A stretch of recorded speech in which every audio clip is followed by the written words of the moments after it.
I want you to imagine something. You're outside alone in the middle of nowhere. It's dark outside and there's nothing and no one around for miles. And out there's a man that you suspect probably wants to kill you. And then suddenly you hear a noise and you see the silhouette of a man approaching you, and you don't know who that man is. You can't distinguish him. It's really dark outside. What would you do? Because this is what happened to Jacob in Genesis 32, and he ended up wrestling this mysterious man. So let's get right into it. So Jacob is traveling with his huge family, and it's taking them a long time to move short distances because he has a bunch of little kids and cattle and sheep. And then he realizes that at one point or another, he's going to bump into his brother Esau. And if you recall, Jacob ran away from his house because his brother wanted to kill him. So Jacob's afraid that his brother is still mad. So Jacob sends a messenger ahead, and the messenger comes back with a very funny message. So the messenger says, Jacob, your brother is coming. He's coming to see you. But here's the thing. He's coming with 400 men. Who does that? Who goes and visits their brother with 400 men? No one. And this is the point where Jacob starts freaking out. Oh my gosh! Run! We're all gonna die! Because he realizes that his brother is basically coming at him with military power. And what does Jacob have? He has sheep. Bruh. He has sheep.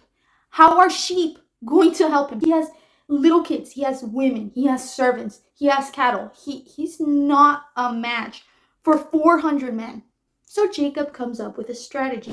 He divides his household into two groups. That way, if Esau attacked one group, the other group could run away. Then he prays to the Lord. He says, Lord, I'm here because of you. I came to this land with nothing, and now I have like all this farm animals and this huge family. Thank you so much. You're amazing. You're the goat.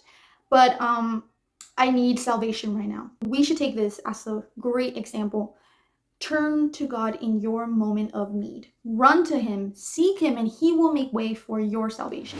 Some people run to the wrong things, okay? And I'm not talking about the extreme things that we think about, like drugs and alcohol, although that is also wrong. But I'm talking about we sometimes decide to put our trust in some unreliable friend that's going to give us horrible advice, or we just overthink the problem too much, which I personally struggle with. I'm an overthinker. But the best friend and comfort and solution you will ever find is Jesus. Turn to him and he will answer. And afterwards, Jacob starts sending caravans of gifts to Esau to show him that he comes in peace. And these aren't your cute little Dollar Tree gifts. These were like super expensive Gucci gifts. And then at night, he helps his family cross the river and he stays alone in the camp. And this is where the story starts getting interesting. Because in the middle of the night, he starts wrestling a man.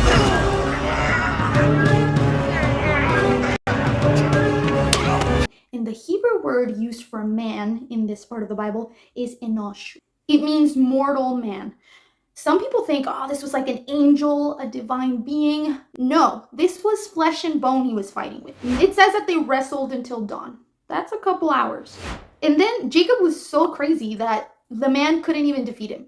And so the man touches Jacob's hip, and with a simple touch, Jacob's hip is dislocated. Even then, in excruciating pain, because his hip was just dislocated, Jacob is crazy enough to grab onto the man and say, I won't let you go until you bless me.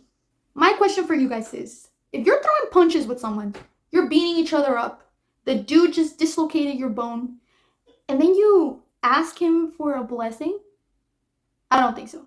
But Jacob did, because he knew this was not a random man he was fighting with. And then this man changes Jacob's name to Israel, which means God prevails or God fights. And he says, because you have fought with God and with men, and you have won.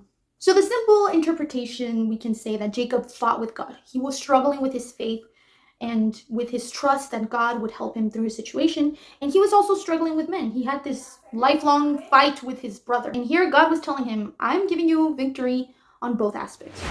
But now I want to talk about a deeper meaning, because there's a deeper meaning in this. This Enosh, this human being, this man that had blessed Jacob and even changed his name the same way God had changed Abraham's name previously. Hear me out. This was God himself. So this was the human form of God. This was God in flesh and bone. Sounds awfully familiar. And then you can say, excuse me, Jesus wasn't born yet. Let me tell you something. Jesus was here since the beginning of time. He transcends time. Okay, so he totally could have been there at that time. Once we go through, He was there wrestling with Jacob. And then something funny happens because Jacob asks him, "What is your name?" My name is Jeff. But this man doesn't answer. He simply blesses him. And why didn't he answer?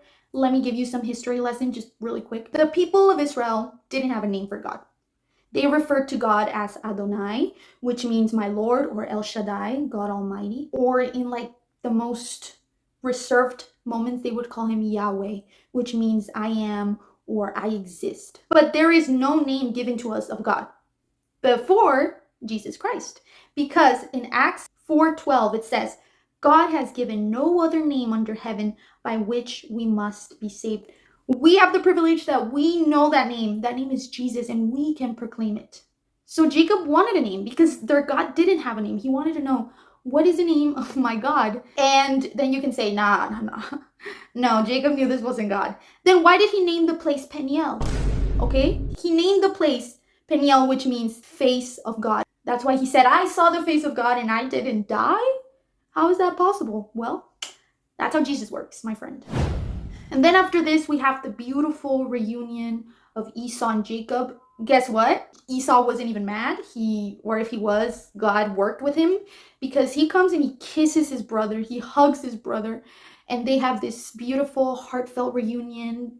Jacob introduces Esau to all his family, and everyone's happy, and they lived happily ever after. God answers, and he hears us in our moments of distress. Let's cling on to God, just like Jacob did. Let's cling on to our faith and not let go until we see a victory.